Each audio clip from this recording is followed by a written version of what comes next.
ये 3 क्वेश्चन हैं आपके। पहले आप 3 क्वेश्चन के आंसर देंगे कमेंट बॉक्स में, ठीक है। पहला क्वेश्चन है आपका प्रादेशिक सीमा का विस्तार। प्रादेशिक सीमा का मतलब आपका जो टेरिटोरियल सी, ठीक है, टेरिटोरियल सी, ठीक है। तो प्रादेशिक सीमा का विस्तार आपको बताना है। प्रादेशिक सीमा के विस्तार के साथ साथ आपको सेकंड वाले इक्षण मंडल का विस्तार अगर बता सके तो अच्छी बात है। इसके बाद में सेकंड क्वेश्चन है आपका कौन सा, किस काल की चट्टानों से कोयला प्राप्त होता है? दक्कन ट्रैप, गोंडवाना क्रम, धारवाड़ क्रम या नन, इसमें से कोई नहीं है वो, ठीक है। या इसमें से एक क्वेश्चन और आप आंसर दीजिएगा, समृद्धि युक्त चट्टानें कौन सी क्रम की हैं? ठीक है, समृद्धि युक्त चट्टानें कौन सी क्रम की हैं? किस या कह सकते हैं समृद्धि युक्त चट्टानें किस काल की चट्टानों को कहते हैं, ठीक। तीसरा आपका लक्षद्वीप का सबसे बड़ा द्वीप कौन सा है, ये आपको देना है। इसमें से जितने द्वीप लिखे अगर इनके बारे में जानकारी हो सके तो इनके बारे में भी जानकारी आप लोग दें, ठीक है। इसके बाद में आगे वीडियो स्टार्ट करें और उसको पूरा पढ़ें, धीरे धीरे करके सारी चीजें कंप्लीट करें, ठीक है। वीडियो पूरा देखा करें, ठीक। इसके बाद में वीडियो स्टार्ट करते हैं। तो आगे देखते हैं हिमालय की नदियां, ठीक है। अब हिमालय की नदियों को देखा जाए तो मुख्य रूप से 3 भागों में बांटा जाता है, ठीक है। हिमालय की नदियों को 3 भागों में बांटा जाता है, 3 तंत्रों में बांटा जाता है। पहला आपका आ जाता है सिंधु नदी तंत्र, सिंधु नदी तंत्र, ठीक है। फिर आपका आ जाता है सेकेंड आपका गंगा नदी तंत्र, गंगा नदी तंत्र। और तीसरा आपका ब्रह्मपुत्र नदी तंत्र, ब्रह्मपुत्र नदी तंत्र। ये 3 भागों में पूरे हिमालय की नदियों को समेटने का प्रयास किया गया है। तो ये तंत्र का मतलब क्या होता है?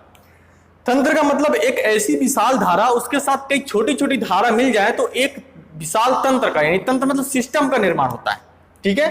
तो इस तंत्र का निर्माण यानी सिंधु नदी तंत्र, यानी सिंधु नदी उसमें सबसे प्रमुख होगी, वही एक लीडर होगी और उसके सारी ट्रिब्यूटरी सहायक उसके जो है काम करने वाली और इसकी नदियां होंगी उसके साथ मिलने वाली, ठीक है। तो ये आपका सिंधु नदी तंत्र हो गया। सिंधु नदी तंत्र के बाद फिर आपका गंगा नदी तंत्र आ जाता है। गंगा नदी तंत्र में बहुत सारी नदियां मिलती हैं। जैसे गंगा नदी तंत्र आपके उत्तर भारत में प्रवेश करती है तो यहाँ से बीच के पठार से, मालवा का पठार हो या अमरकंटक पहाड़ी हो, बहुत सारी पहाड़ियों से निकल कर ये नदियां, ये गंगा नदी में बहुत सारी नदियां मिलती हैं। तो ये भी एक विशाल जलराशि का निर्माण करती है, ठीक है। ब्रह्मपुत्र नदी तंत्र, ब्रह्मपुत्र नदी तंत्र भी बहुत सारी नदियों का एक संगम है। बहुत छोटी छोटी नदियां मिलती हैं, भूटान से निकलती है, ठीक है। मानस नदी भूटान से निकलती है, तीस्ता नदी सिक्किम से निकलती है। तो ऐसी बहुत सारी नदियां हैं, सुबनसिरी है, जिया भरेली है, ठीक है। यहाँ पे आ जाएंगे आपको लोहित है, दिबांग है, ठीक है। तो दिहांग तो उसका खुद नाम है, दिबांग, लोहित, ठीक, सुबनसिरी, ऐसी बहुत सारी नदियां जो ब्रह्मपुत्र में आके मिलती और ये पूरी जलराशि जाके यहाँ पे गिराती है। तो हिमालय की नदियों को 3 भागों में बांट के पढ़ा जा सकता है। इकट्ठा पढ़ने में समस्या होगी, ठीक है। तो एक एक करके पढ़ते हैं और आराम से पढ़ेंगे, बिल्कुल बिल्कुल आराम करके पढ़ेंगे, ठीक है। तो पहला आपका आ जाता है कौन सा, सिंधु नदी तंत्र। और हाँ एक चीज ये भी है कि इस नदी तंत्र के साथ, यानी इन्हीं नदियों के साथ हम क्या करेंगे, इन्हीं नदियों के साथ हम लोग परियोजनाएं पढ़ेंगे, बहुउद्देशीय परियोजनाएं।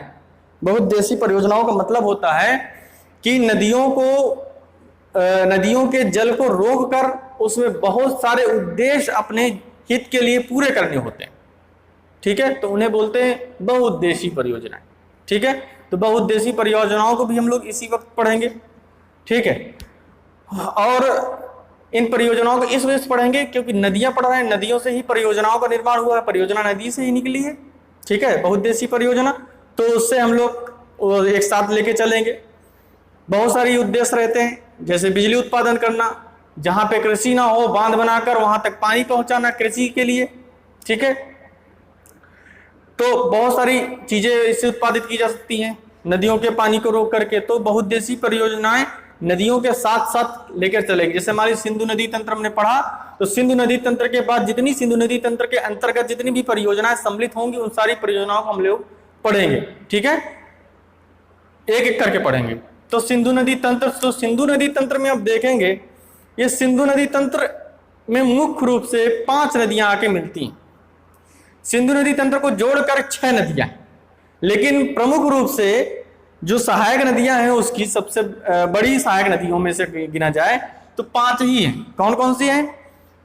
सिंधु के बाद आप ऊपर से गिनिएगा सिंधु, फिर आ जाती है झेलम, ठीक है, सिंधु आ जाती है, फिर आ जाती है झेलम, फिर आ जाती है नीचे चिनाब, फिर आ जाती है रावी, फिर आ जाती है ब्यास, फिर आ जाती है सतलज।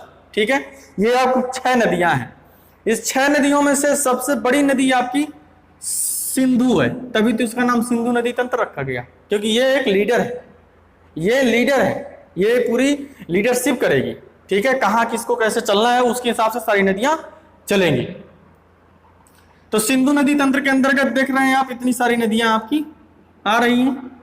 इन नदियों में आप देखेंगे कि सिंधु नदी और आपका सतलज नदी, ठीक है, ये 2 नदियां एक ऐसी नदियां हैं जो आपका हिमालय क्षेत्र से निकलती हैं, या हिमाद्री से निकलती हैं, या आपका बृहद हिमालय से निकलती हैं।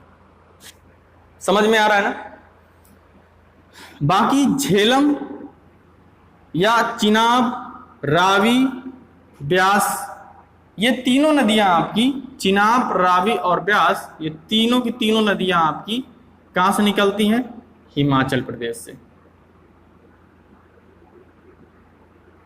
ठीक, और झेलम आपकी निकलती है कहां से? जम्मू कश्मीर से, JNK से। वही सब पढ़ाएंगे, वेरीनाग के समीप शेषनाग झील से निकलती वुलर झील होते हुए ये यहां से यहां, ठीक है, सब पढ़ाया जाएगा। तंत्र का मतलब उस नदियों के साथ जितने भी नदी जुड़ी हुई हैं उनकी जानकारी पहले ऊपरी सतह पे लेते हैं, फिर एक एक नदी को उठा उठा के पूरे उसके अंतर्गत जितनी भी जानकारियां होंगी सब पढ़ेंगे। और फिर इसके बाद में सिंधु और सतलज, ये आपकी कौन सी हैं? हिमालयी नदियां, यानी हिमालय से निकली हैं। दरअसल हिमालय से तो ये भी नदियां निकली हैं। कौन कौन सी? झेलम, चिनाब, रावी, ब्यास, ये सब हिमालय की ही नदियां हैं। ऐसा नहीं है कि ये जो है ऐसे ही है, हिमालय की ही नदियां हैं। बस ये है, ये दो नदियां हैं, सॉरी, ये 2 नदियां हैं, तो ये आपकी बृहद हिमालय से निकली। ठीक है, बाकी नदियां आपकी अन्य हिमालय से निकली। ठीक है, तो आप ये कह सकते हैं कि ये सारी नदियां जब आपस में मिलती हैं, ये आप देख रहे हैं, झेलम, चिनाब, रावी, ब्यास, सतलज, ठीक, ये सारी नदियां कहां पे जाती हैं? पाकिस्तान में जाती हैं। और पाकिस्तान में सतलज नदी उनकी लीडरशिप करती है। ऊपर से सिंधु नदी आ रही है, यहां से देखिए आप, यहां से सिंधु नदी प्रवेश करती है ऐसे ऐसे करके, और यहाँ पे सिंधु घाट का निर्माण करती है, और यहाँ पे ऐसे आती है, और यहाँ से बहुत सारी नदियां आके और आपका ऐसे आपका मिल जाती है। ठीक है, एक चीज यहाँ पे देखेंगे कि ये नदी यहाँ से आके यहाँ आई, इसके बाद में सतलज नदी इन चारों नदियों के पानी को लेकर के एक साथ, सतलज नदी इन चारों नदियों के पानी को लेकर के एक साथ कहाँ पे मिलती है? पाकिस्तान के मीठन कोट के पास मिलती है। ठीक है, पाकिस्तान के मीठन कोट के पास, मीठन कोट से थोड़ा सा ऊपर, ठीक है, मीठन कोट से थोड़ा सा ऊपर आपका पाकिस्तान में नदियां ये मिलती हैं। लेकिन इसमें एक क्वेश्चन हो सकता बन जाए कभी भविष्य में कि ऐसी कौन सी नदी है जो पाकिस्तान में जाने से पहले ही भारत में किसी अन्य नदी से मिल जाती है? याद रखेंगे, ऐसी कौन सी नदी है जो पाकिस्तान में न जाकर भारत में पहले से ही वो मिल जाती है किसी अन्य नदी से? तो ब्यास है। ठीक है, ब्यास सतलज से मिल जाती, कहां पे मिल जाती है? ये आपकी पंजाब में मिल जाती है। ये देखिए लिखा भी है, सब लिखा है, ब्यास सतलज से मिल जाती है। ब्यास एकमात्र ऐसी नदी है जो सतलज से भारत में ही मिल जाती है। ठीक है, बाकी ये झेलम, चिनाब, रावी और ब्यास, ये सारी की सारी नदियां आपकी पूरा उसी के अंतर्गत पाकिस्तान में जाके मिलती हैं, ठीक है। और ये जिस जगह पे मिलती हैं वो पंजाब है, और पंजाब का कौन सा जगह है, कपूरथला, ठीक है। पंजाब का कपूरथला नामक एक स्थान है, यहां पे मान लीजिए दोनों नदियां मिली हैं और इसको हम बोलते हैं क्या, कपूरथला। कपूरथला के पास ये दोनों नदियां मिलती हैं और इनके संगम से यहाँ पे हरिके बैराज बनता है। बैराज का मतलब यही होता है कि नदियों के पानी को रोका जाए, ठीक है। अब देखिए, एक जलराशि ऐसे आई, एक जलराशि ऐसे आई, तो सीधी सी बात है अब ये जो जलराशि आगे बढ़ेगी ये जलराशि बड़ी होगी, तो यहीं पे भारत सरकार ने डैम बना दिया, ठीक है। यहीं पे एक डैम बना दिया, यानी यहीं पे ये नदी ऐसे करके आई, ये आपकी मान लीजिए ब्यास है, ये आपकी सतलज है और ये आपकी ब्यास है।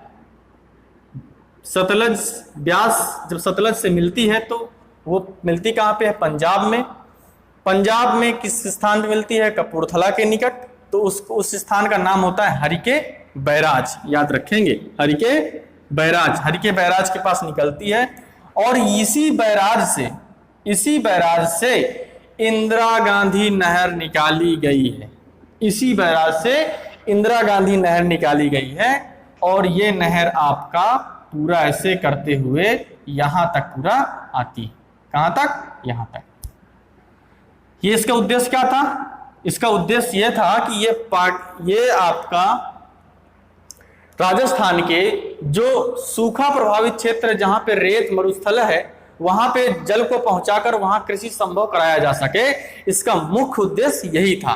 तो ये सारी नदियां, ये दोनों नदियां एक बहुत बड़े जलराशि का निर्माण करती हैं, तो इस वजह से वहां पे एक डैम बना करके इस नहर का पूरा निर्माण किया गया। और यहाँ पे राजस्थान के जैसलमेर तक, राजस्थान का आपका यहाँ जैसलमेर है, राजस्थान का बाड़मेर, जैसलमेर, गंगानगर, ऐसे बहुत सारे 5-6 जिलों में लगभग ये नहर जाती है। ये भारत की सबसे बड़ी लंबी नहर है, भारत की सबसे लंबी नहर है। ये भारत की नहीं अपितु पूरे विश्व की सबसे लंबी है, जिसकी लंबाई कितनी है, 468 किलोमीटर। ये पूरे विश्व की सबसे लंबी नहर, इतनी लंबी नहर नहीं कहीं बनाई गई, ठीक है। तो ये आप धीरे धीरे करके मजा आने वाला है, सब चीजें बढ़िया अच्छे से कवर करेंगे, ठीक। और कोशिश करेंगे जो पॉइंट जहां मिलता जाए उसको वहीं पे कंप्लीट करते चले हम लोग, ठीक है। तो ये इंदिरा गांधी नहर, और इसमें आपका रावी भी पानी गिराती है, रावी भी इस संगम में पानी गिराती है, रावी आपकी पानी गिराती है। लेकिन वो जब पानी ज्यादा हो जाता है तो ब्यास सतलज नदी फिर उस पानी को आगे बढ़ा देती है, ठीक है। तो ये सारी चीजें, अब इसके बाद में एक एक करके नदियों के बारे में पढ़ते हैं। हमने तो जान लिया कौन कौन सी सिंधु नदी तंत्र में बारे में कौन कौन सी चीजें हैं, ठीक है। तो आज हम लोग स्टार्ट करें या कल करें, आज ही स्टार्ट करते हैं। आज स्टार्ट कर देते हैं सिंधु नदी के बारे में। सिंधु नदी आज पढ़ लेते हैं। तीनों नदी तंत्रों में सबसे पहले नदी तंत्र आता है आपका सिंधु नदी तंत्र। सिंधु नदी के साथ बहुत सारी नदियां जुड़ी हुई हैं, इस वजह से इसका नाम सिंधु नदी तंत्र पड़ा है। बहुत बड़ी बड़ी नदियां जुड़ी हुई हैं इसके साथ, ठीक है। तो अब एक एक करके सिंधु नदी, फिर झेलम नदी, फिर चिनाब, फिर रावी, फिर ब्यास, फिर सतलज, जितनी भी सिंधु नदी की सबसे बड़ी बड़ी नदियां हैं उनको एक एक करके हम लोग पढ़ते हैं और फिर इसके बाद में अगला तंत्र पढ़ेंगे, ठीक है। तो सिंधु नदी का उद्गम देखते हैं कहां से हुआ है। सिंधु नदी का उद्गम आपका मानसरोवर झील है, आपका तिब्बत में है, तिब्बत है ये आपका तिब्बत है, ठीक है। तिब्बत में मानसरोवर झील, ठीक है। तो हमने कहा नहीं कि किसी स्थान से जब नदी का उद्गम होता है तो वह तो झील होगा या तालाब जैसी कोई आकृति होगी, वो वहां से नदी का उद्गम होता है, ठीक है। तो मानसरोवर झील के पास से सिंधु नदी का उद्गम होता है। और सिंधु नदी आपकी भारत की सबसे बड़ी दूसरी नदी, भारत की सबसे बड़ी दूसरी नदी है। एक बात और याद रखेंगे कि भारत की सबसे बड़ी नदियां,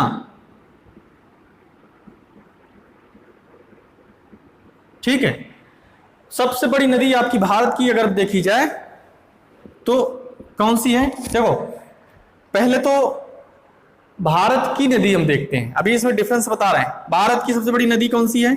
ब्रह्मपुत्र हो जाएगी, ब्रह्मपुत्र ये सबसे बड़ी नदी है आपकी भारत की। कितनी है इसकी लंबाई? 2900 किलोमीटर, यानी अपने मुहाने से लेकर के, अपने उद्गम से लेकर मुहाने तक का इसका विस्तार 2900 किलोमीटर है। ठीक, ये ऐसे पूरा निकल के ऐसे ऐसे पूरा निकल के ऐसे बहती है, तो ये पूरा 2900 किलोमीटर है। ठीक है, इसके बाद में आपकी सिंधु नदी आ जाती है।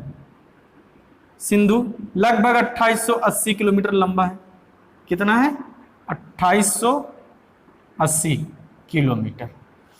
ठीक, इसके बाद में तीसरी नदी आपकी कौन सी आ जाती? गंगा। ठीक है, ये आपकी कितनी है? 2500 किलोमीटर। ठीक, फिर गंगा के बाद आ जाती है आपकी कौन सी? सतलज।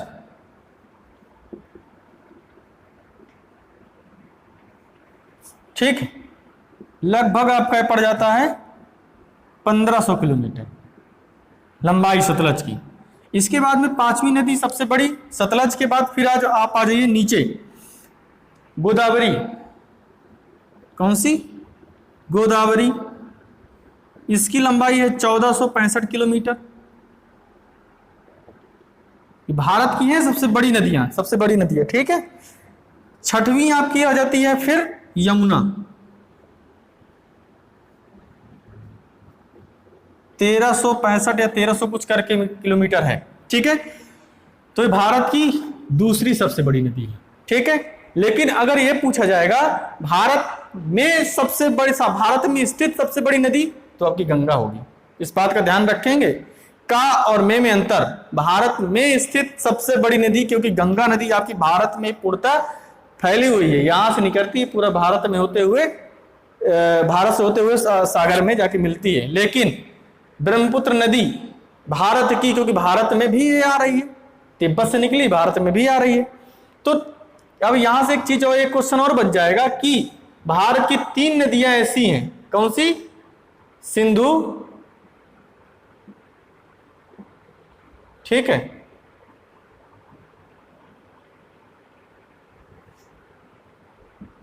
सतलज और ब्रह्मपुत्र। 3 नदियां ऐसी हैं जो अंतरराष्ट्रीय नदियां हैं। ठीक है, अंतरराष्ट्रीय नदियां। अंतरराष्ट्रीय का मतलब ये दूसरे देशों में भी बहती है। जैसे सिंधु आपका तिब्बत में बहती है, फिर भारत में आती है, फिर पाकिस्तान में जाती है। इसी प्रकार तीनों नदियां ऐसे हैं। सतलज भी इसी प्रकार है। ब्रह्मपुत्र कैसे होती है? ब्रह्मपुत्र भारत, बांग्लादेश और तिब्बत, ऐसे। तो ये अंतरराष्ट्रीय नदियां भी कहलाती हैं। तो ये भारत की दूसरी सबसे बड़ी नदी है। और इसका उद्गम कहां से होता है? इसका उद्गम आपका तिब्बत के मानसरोवर झील के पास से होकर पहले ये उत्तर पश्चिम में प्रवाहित होती है, फिर इसके बाद में ये यहाँ पे ये आपका पूरा अक्साई चीन है। अक्साई चीन के पास दमचौक एक नाम स्थान है, जहां से दमचौक एक बॉर्डर कह सकते हो कि दमचौक के पास ये नदी भारत में प्रवेश करती है। याद रखेंगे, दमचौक के पास भारत में ये नदी प्रवेश करती है। प्रवेश करने के फलस्वरूप ये भारत में यहाँ पे आपका काराकोरम श्रेणी है, फिर आपका लद्दाख श्रेणी है, और फिर आपका जास्कर श्रेणी है। तो आप ये भी कह सकते हैं कि क्या कहते हैं, सिंधु नदी लद्दाख और जास्कर श्रेणियों के बीच में भी प्रवाहित होती है। ठीक है, ये आप अब देखिए दायां बायां आपको बहुत ध्यान रखना होगा। दायां बायां का मतलब आप सिंधु नदी का इधर वो साइड दायां, आप सिंधु नदी के मुहाने पे खड़े होकर देखिए, सिंधु नदी का मुहाना जिधर दायां होगा, आपका जिधर दायां होगा उधर भी नदी का भी दायां, आपका जिधर बायां होगा नदी का भी बायां होगा। ठीक है, तो अगर हम इसका दायां बायां चेक करें तो दायां इधर और बायां इधर। तो सिंधु नदी के दाएं तट पर कौन सा जिला स्थित है? लेह। पूछा गया क्वेश्चन है। सिंधु नदी के दाएं तट पर लेह जिला स्थित है। और जब सिंधु नदी आगे बढ़ती है और इसके बाद में यहाँ पर गार्ज का बहुत ऊंचा है ये, ठीक है, इसको पूरा काटती है, जिसे सिंधु गार्ज के नाम से जानते हैं। लगभग 580 या 580 या 600 लगभग मीटर के आसपास इस गार्ज को गहरा कर चुकी है वो। और इस गार्ज को जैसे ही पाकिस्तान में प्रवेश करती, उस पाकिस्तान उस जगह का नाम है चिल्लास, याद रखेंगे, उस जगह का नाम है चिल्लास। और चिल्लास के बाद पाकिस्तान में प्रवेश करती है, और जैसे ही आगे बढ़ती तो पाकिस्तान से आप देखिए दायां उधर चल रहा है, बायां इस साइड, बायां इधर, ये नदी का बायां है और ये नदी का दायां है, ठीक है। तो दायां आपका देख रहे हैं कि ये जो नदी जब यहां पाकिस्तान प्रवेश की तो दाएं ओर से काबुल नदी पाकिस्तान की सिंधु नदी में मिल जाती है। फिर आगे चल के यहां मीठान कोट के पास थोड़ा सा ऊपर, ठीक है, यहां पे आके सतलज सभी नदियों का जल लेकर के मीठान कोट के पास पाकिस्तान में उस सिंधु नदी के साथ मिल जाती है, और संयुक्त धारा आगे चलकर कराची के होते हुए यहां पर अरब सागर में जल गिरा देती है। ठीक है, बहुत सिंपल सी भाषा में, ठीक है। ये आपका मानसरोवर झील के आसपास का, और यहीं पे सिंधु नदी, सिंधु यानी हिंदुस्तान का नाम यहीं सिंधु से निकला, हिंदुओं का जो है एक नाम सिंधु से निकला। हिंदू से सिंधु घाटी की सभ्यता भी आपकी इसी नदी के किनारे निवास करती थी, ठीक है।